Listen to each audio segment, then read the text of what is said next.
Inti dari biosintesis kolesterol jalur de novo yaitu ada 4 proses.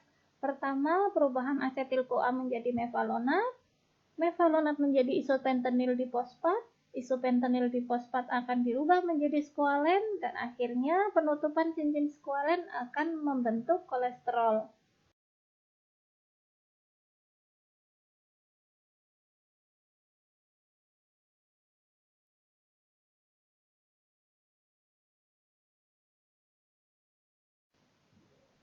Reaksi pertama dari sintesis kolesterol yaitu pembentukan mevalonat. Awalnya terjadi penggabungan dua gugus asetil-CoA akan menjadi asetoasetil-CoA. Berikutnya akan dihidrolisis oleh enzim HMG-CoA menjadi mevalonat.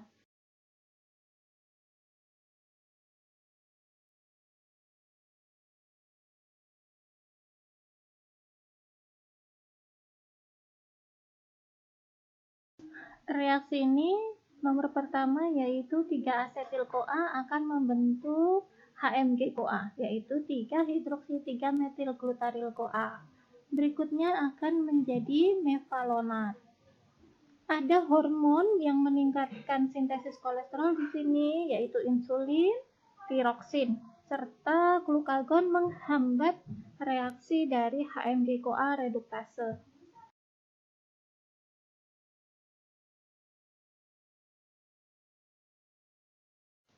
Ini ringkasan dari reaksi pertama sintesis kolesterol, yaitu 3-asetil-CoA akan membentuk HMG-CoA dan akan membentuk mevalonat.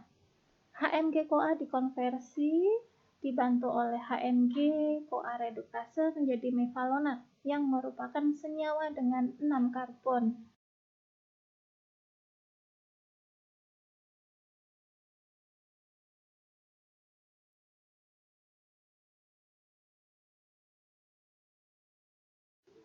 Reaksi berikutnya membentuk isopentenyl difosfat, di mana mevalonat mengalami fosforilasi 3 kali oleh gugus fosfat.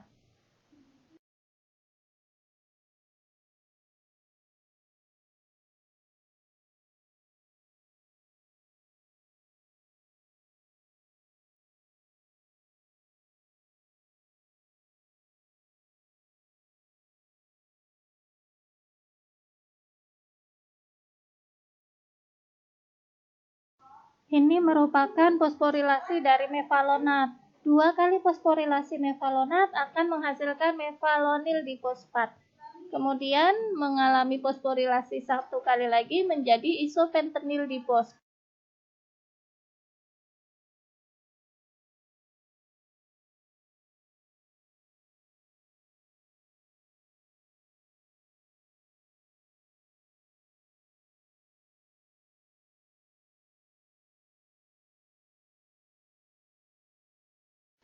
Kita perjelas ya reaksinya.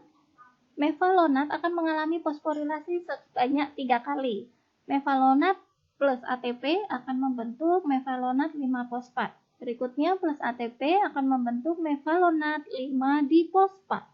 Dan terakhir akan menjadi mevalonat 3-fosfo-5-difosfat.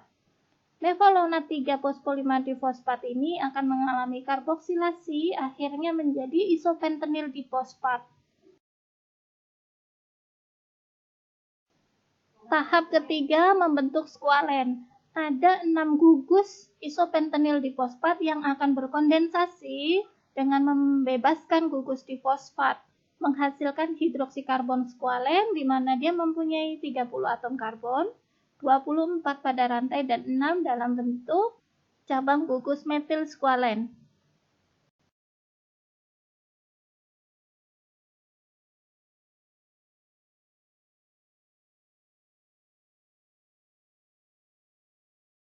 Dua isopentenyl difosfat dalam hal ini adalah dimetil alil disfosfat akan berkondensasi membentuk granil difosfat. 2 granil difosfat akan membentuk farnesil difosfat yang akhirnya akan menjadi skualen.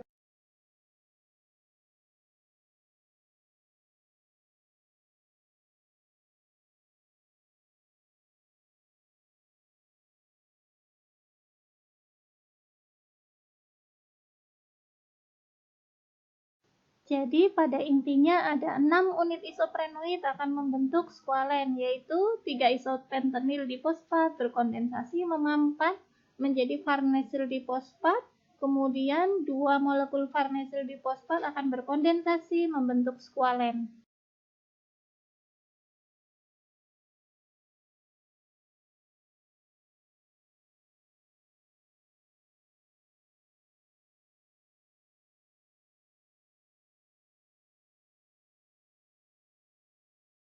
Tahap terakhir yaitu membentuk kolesterol. Tadi kita mempunyai skualen di mana bentuk strukturnya adalah lurus, linier. Dia akan melingkar membentuk siklik dengan 4 cincin yang terkondensasi. Ini merupakan salah satu ciri steroid. Akhirnya dari melingkarnya skualen akan membentuk lanosterol yang pada akhirnya membentuk kolesterol.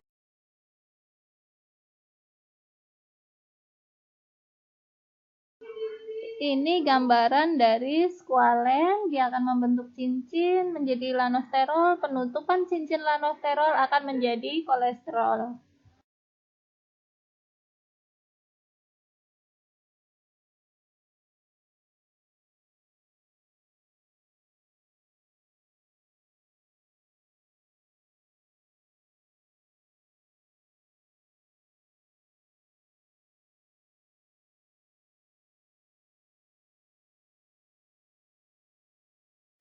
Skualen yang mempunyai struktur yang sangat mirip dengan inti steroid akan mengalami penutupan cincin dan akhirnya membentuk lanosterol.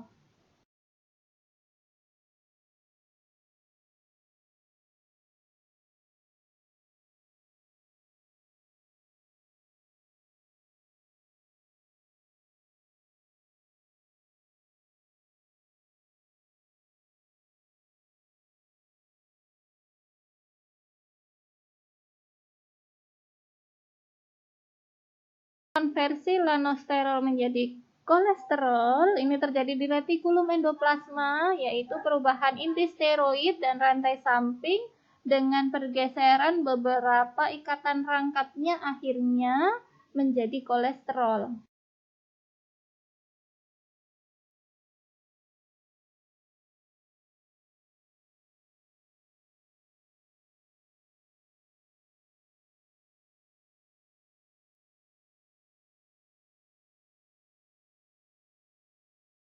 Konversi lanosterol menjadi kolesterol pada mulanya mengalami gugus metil pada C14 dioksidasi, juga pada C4 dikeluarkan membentuk simosterol. Terjadi pergeseran ikatan rangkap dari C89 juga pada C78, akhirnya menjadi 24 hidroksikolesterol. Reduksi ikatan rangkap dari rantai samping desmosterol akan menjadi kolesterol. Ini merupakan regulasi sintesis kolesterol di mana ada penghambatan reaksi agar tidak terjadi hiperkolesterolemia. Tahap pembatasan reaksi pada hidroksimetil glutaryl A untuk menjadi mevalonat. Ini dibantu oleh enzim HMG-CoA reduktase, sehingga banyak target obat yang menurunkan afinitas aktivitas dari HMG-CoA untuk mengatasi pasien-pasien yang mengalami hiperkolesterolemia. Selain kontrol pada enzim HMG-CoA reduktase, sintesis kolesterol juga dikontrol oleh konsentrasi protein secara spesifik, yaitu protein pembawa sterol yang mengikat senyawa antara yang tidak larut dalam air. Kondisi berpuasa serta tingginya lipoprotein plasma yang mengandung kolesterol akan menurunkan biosintesis kolesterol.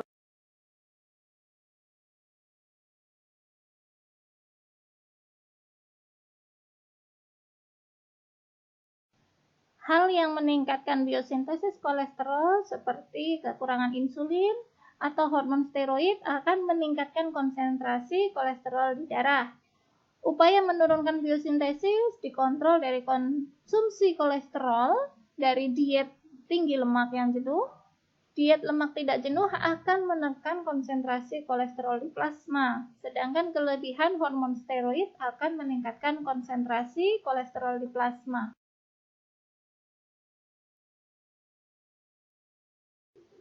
Efek dari hiperkolesterolemi terjadi proses patologi pada pembuluh darah, yaitu aterosklerosis, di mana ada kolesterol yang teroksidasi sehingga merubah struktur dari sel endotel pembuluh darah. Terjadi sumbatan kolesterol yang kaya lemak di arteri dan arteriol. Ini akan membatasi aliran darah, menyebabkan serangan jantung, stroke, mengurangi persediaan oksigen, suplai dari jantung ke jaringan. Lemak dari diet makanan kita absorpsi nanti dalam bentuk kilomikron, sedangkan lipid yang disintesis dari hati dan jaringan adiposa dalam bentuk lipoprotein seperti HDL dan VLDL. Keduanya akan diangkut ke berbagai jaringan dan organ untuk digunakan ataupun disimpan.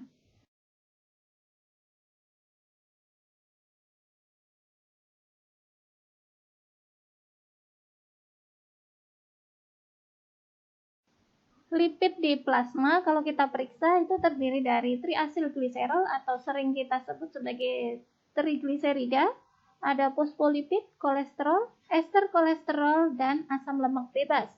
Lipid diangkut di dalam plasma sebagai lipoprotein.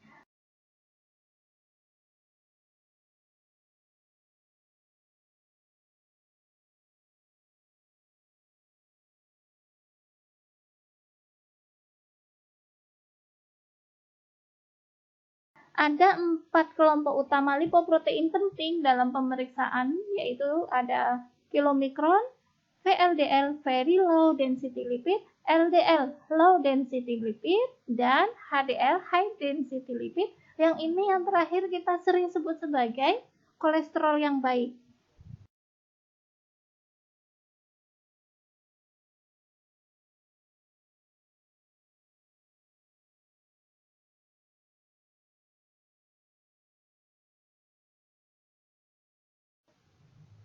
Kilomikron merupakan lipoprotein terbesar di dalam plasma. Ini fungsinya mengangkut hasil pencernaan dan penyerapan kolesterol dari diet dari usus ke hati.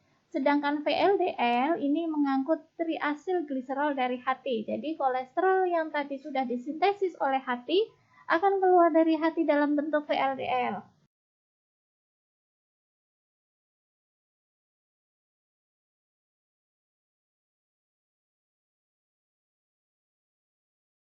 Kemudian ada LDL, ini fungsinya menyalurkan kolesterol ke jaringan, dan HDL, di mana dia kandungan proteinnya, yaitu apoprotein A, apoprotein E, berfungsi membawa kolesterol ke jaringan, ke hati untuk diekskresikan.